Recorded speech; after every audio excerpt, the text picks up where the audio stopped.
And I'm Jon Cash. Welcome to Jon Cash Ministries, your daily devotional. We're going to be looking in Mark chapter 5, verses 2 through 7. The Bible says, when Jesus got out of the boat, a man with an evil spirit came from the tombs to meet him.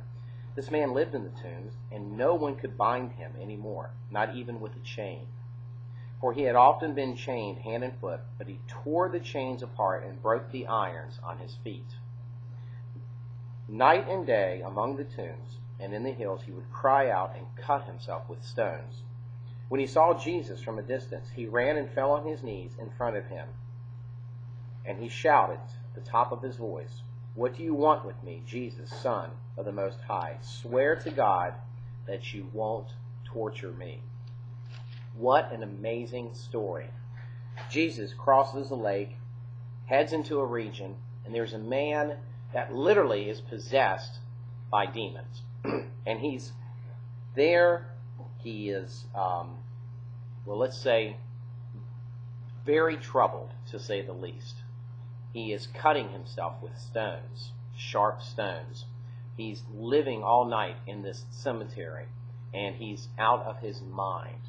And the Bible says that nobody could bind him anymore, not even with a chain. He had literally superhuman strength, and he was breaking the chains. And so, the people in the town near him were so concerned they would try to chain him up. They would try to just hush him up. They would try to just get rid of him. They would try to do anything they could so that they felt safe. And then Jesus comes along. And it's amazing, the story here, because the Bible teaches that night and day he was in the tombs and in the hills, and he'd cry out, and he'd cut himself. This demon that was controlling him was trying to destroy him, bottom line. Now, some of you are like, demons? Are you sure, John? Well, the Bible is very clear that demons are real. The Bible is very clear that angels are real. The interesting part about this story is what Jesus does to the demon, and the demon's reaction to Jesus. Because understand this, the demons knew who Jesus was. Jesus was not a prophet. Jesus was not a good man.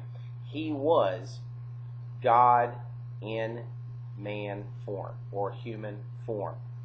And so the Bible teaches in verse 6, when he saw Jesus from a distance, he ran and fell on his knees in front of him. Now, who's the he? Is it the demon or the man? The answer is, it's the man. He saw Jesus and he ran and dropped on his knees. So why did he do that? He did that because he wanted to be healed. He did that because he was desperate. He had this demon controlling his behavior. He had no hope left. He figured he was going to die with this demonic possession. Now, how does this relate to you and me? Well, folks, sometimes we get to the point in our lives where we have some kind of very, very strong demonic influence, a stronghold of sin in our lives. And what Jesus wants for us to do is not to bury it under carpet or run away from it or pretend it doesn't happen. What he wants us to do is run to him and drop on our knees in front of him, because he'll heal us. He has that power. The demons have no power over him. Look at the rest of this. The Bible says in verse 7, he shouted at the top of his voice, "What do you want with me, Jesus, Son of the Most High God?" Now, who's speaking there? The demon. The demon is speaking there. So the guy's got just enough control to get on his knees, hoping for a miracle. The demon recognizes, we're finished, or the demons. They're finished, because there's Jesus. He has control over the demons. Snap his finger, flick his wrist, flip his finger, they're gone. They're history.